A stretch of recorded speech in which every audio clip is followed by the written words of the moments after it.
Jadi sekarang kita akan belajar tentang latihan soal dalam persamaan reaksi. Karena minggu lalu kita udah belajar tentang bagaimana sih cara menuliskan persamaan reaksi dalam termokimia. Nah, jadi di sini ada beberapa basic, ada aturan dalam penulisan persamaan reaksi di mana monoatomik ini jumlahnya 1. Biasanya diperuntukkan untuk logam-logam seperti 1A sampai 2A, 3A, dan logam B. Logam 1A itu kan seperti LINAK, RBCSFR. Kemudian golongan 2A BEMGCASR, BARA, kemudian ada golongan 3A ada AL, terus ada transisi atau logam B itu FE, CU, dan CR. Maka dia dituliskan berjumlah 1 saja di mana fasenya adalah padatan atau solid. Kemudian kalau diatomik itu jumlahnya 2, dia berupa gas dan contohnya itu seperti oksigen, hidrogen, nitrogen, atau golongan 7A, F2, Cl2, I2, Ber2. Sedangkan poliatomik itu lebih dari 2 intinya dan dia berupa padatan ya. Di situ ada belerang dan fosfor. Langsung ke latihan soal. Di sini dia minta persamaan termokimia. Nah, sehingga kita di sini dari kata-katanya itu kita harus tahu, oh ternyata pembakaran. Nah, pembakaran itu sendiri ciri-cirinya harus ditambah O2 menjadi CO2 dan H2O. Terus karena dia bilang adalah yang A ini adalah propana, pro itu kan adalah 3, ana itu kan adalah alkana. Maka rumusnya adalah CnH2m plus 2, di mana N tinggal kalian ganti dengan 3. Maka C3H8. Nah, dan kita tulis C3H8 berupa gas, maka fasenya G, ditambah O2 juga fasenya G, gas karbon oksigen soalnya di sini CO2 juga fasenya G dan H2O-nya ini bisa berupa L dan G karena dia bilang uap maka di sini adalah G. Kemudian dia bilang menghasilkan. Nah, kita balik lagi ke konsepnya. Kemarin dibuka lagi LKPD-nya. Yang jelas positif itu artinya memerlukan, membutuhkan atau menyerap, sedangkan negatif membebaskan, melepaskan, kemudian menghasilkan juga bisa. Nah, di sini dia bilang menghasilkan, maka nanti delta H-nya itu bernilai negatif. Kemudian karena dia ini pembakaran, maka delta H apa ya? Ya, ini aduh susah banget nulisnya di sini ya. Jadi kalau misalnya pembakaran itu dia delta H0C. Nah, jadi ditulis delta 0C sama dengan negatif 150 kJ. Nah, kemudian kan syaratnya kalau misalnya pembakaran itu harus 1 mol hidrokarbonnya. Maka C3H8 itu jumlahnya harus 1. Di depannya kan nggak ada, berarti kita anggap 1 mol. C-nya ada 3 dikali 3, hanya 8, berarti di sini dikali 4. Lalu kalian hitung O-nya 6, di situ 4. 6 tambah 4, 10. Maka supaya 10 dikalikan 5. Karena sudah 1 mol, maka satuannya sudah boleh pakai per mol. Jadi kita tambahin ya, karena tadi kan cuma 150 kJ. Nah, udah deh selesai yang A. Nanti disesuaikan ya sama soal kalian. Kemudian yang selanjutnya itu ada padatan Fe2O3, berarti di sini tulisannya adalah S.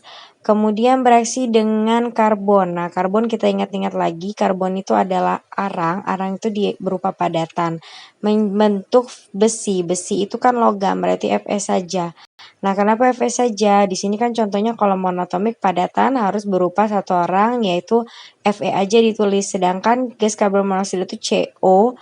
Kemudian karena di sini dia nggak ngasih tahu ini pembentukan atau penguraian, karena kalau pembentukan itu kan harus 2 orang menjadi 1. Kalau penguraian berarti dari 1 orang menjadi 2. Sedangkan di sini kan 2 orang menjadi 2 orang, berarti kita nggak tahu siapa, maka kita tulis delta H0 saja. 0 itu menandakan dia 1 mol. Kemudian dia bilang memerlukan, maka positif 450 kJ karena 1 mol berarti per mol. Yang C, kemudian dia bilang lagi menguraikan kalsium karbonat, maka CaCO3-nya ini harus sebagai reaktan dan berupa solid ya. Saya typo lupa ngasih tahu. Dan CaO pun juga solid, CO2 gas. Kemudian delta H-nya karena dari 1 orang dipecah jadi 2 orang berarti delta 0D dan dia bilang diperlukan maka positif. Selesai. Nah, terus jangan lupa satuannya per mol ya. Nah, itu kalau nomor 1. Sekarang kita lanjut ke nomor 2. Jika diketahui delta H0-nya, kita disuruh nebak karena nggak ada bantuan kata-kata. Di sini ada ininya ya, F ini pembentukan, D ini adalah penguraian, C ini adalah pembakaran. Jadi kita kerjakan pembentukan 2 orang menjadi 1, penguraian 1 orang menjadi 2. Dia bilang delta H0F PCl5, berarti kan pembentukan. PCl5-nya mau dibentuk, berarti dia harus sebagai reaktan di sebelah kanan panah. Berarti kita butuh unsur apa saja? Kita butuh unsur P dan unsur Cl. Nah, kemudian kita sesuaikan sama aturannya tadi, P itu termasuk poliatomik. Maka kita tuliskan P4 ya, di sini jadinya P4 solid ditambah Cl2 gas, kemudian delta H-nya itu tinggal kopas aja yang ada di soal. Nah, terus kan kalau misalnya delta H0 itu berarti dia harus 1 mol produk. Nah, berarti sebelah kiri dan kanan tuh harus sama P-nya. P-nya itu kan di sebelah kanan 1, maka P4 ini juga harus dibuat 1. Tuh, karena dia minta 1 mol produk gitu loh. Jadi reaktannya pun harus ngikut. Nah, berarti di sini 4 dikali berapa? Oh, dikali 1/4 supaya 1. Cl dia mau 5, berarti 5/2. Ya udah deh, selesai guys. Gitu aja yang A. Easy right? Kemudian delta H0D HBr. Jadi D itu kan penguraian. Otomatis HBr-nya itu harus di sebelah kiri sebagai reaktan.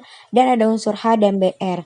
Lalu kita lihat lagi ketentuannya. Ternyata H itu berupa gas dan Br itu juga berupa gas dan harus berdua.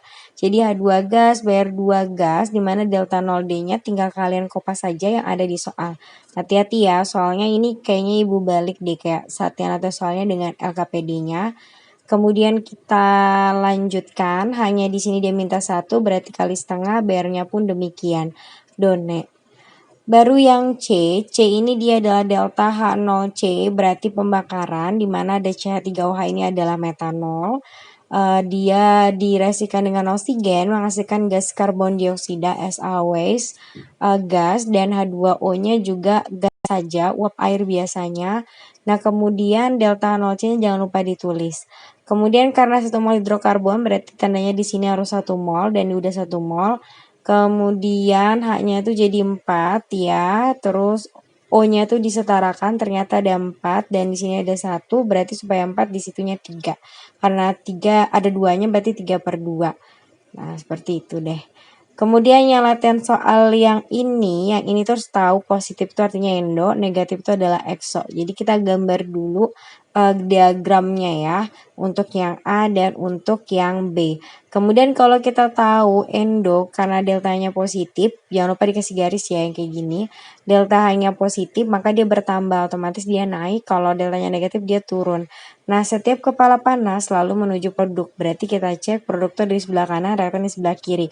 Untuk yang A berarti produknya adalah N2 ditambah 2O2. Kemudian di bawahnya adalah 2NO gas. Terus delta H-nya jangan lupa ditulis ya guys. Kemudian yang B juga sama, berarti produknya CO gas saja, C solid tambah setengah O2 dan jangan lupa delta H-nya negatif 278,5 kJ. Gampang kan?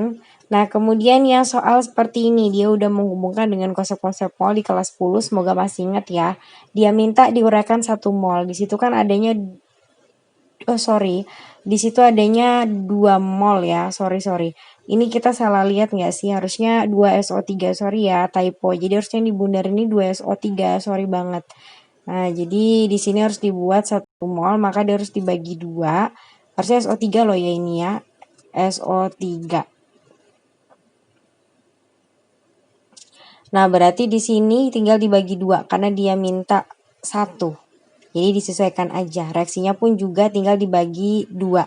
Kemudian yang B ini dia minta perubahan entalpi berarti delta H dan ada gram, maka rumusnya gram per mR. Gramnya kita masukkan, mR-nya kita hitung dulu, SO2, S itu adalah 32 karena 1 tetap 32. O itu adalah 16, 16 kali 2 berarti 32, 32 tambah 32 berapa tuh? 64, maka jawabannya 0,1 mol. Nah, kemudian delta H-nya itu kan satuannya mau kilojoule per mol, berarti delta H sama dengan di sini kita masukkan min 198 dari paling atas per 0,1 min 1980 kilojoule per mol. Kemudian yang C ini juga sama, konsep mol juga, bedanya dia oh ya, jangan lupa kalian tulis persamaan termokimianya karena ini kan masih bab yang persamaan termokimia, jadi tinggal kalian salin aja. Nah, kemudian yang C itu dia kurang lebih aja karena dia nanya volume dalam keadaan apa, 0 derajat Celcius 1 atm itu 1 STP ya. Kemudian rumusnya ini adalah segini, kemudian kita bikin jadi notasi ilmiahnya 448 kali 9 min 2, ini coret-coret sehingga jawabannya adalah 0,2 mol. Dari situ kita masukkan min 198 kJ per 0,2 mol, nanti dapat jawabannya. Nah, nanti kalian salin ulang lagi persamaan reaksinya seperti ini.